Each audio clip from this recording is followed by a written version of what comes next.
This is the barbell hip thrust. It is a progression from the floor bridge and from the dumbbell hip thrust. So obviously you're going to need a barbell.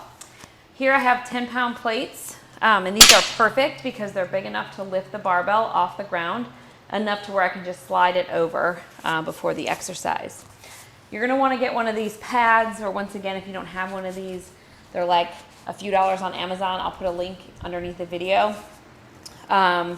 You could also use a rolled up towel, but this is going to be, when you get into more heavier weights, you're going to want one of these thicker pads. All right, so just like my previous video for the dumbbell hip thrust, we're going to want to get into a position to where, what I failed to mention in my last video is that we want to find a position where we feel the most glute activation.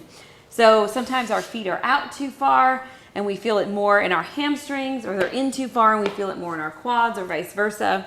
So just play around with the foot position to figure out where you feel it the most.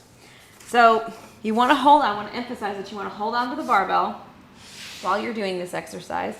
Make sure that the seam of this pad is facing up. So when you hip thrust, it doesn't spin and the barbell just falls out, all right?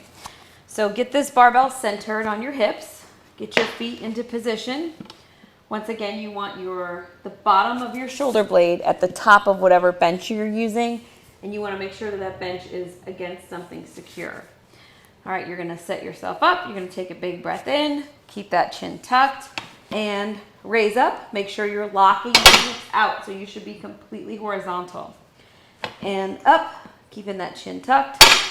And you want to come all the way down to the floor and up.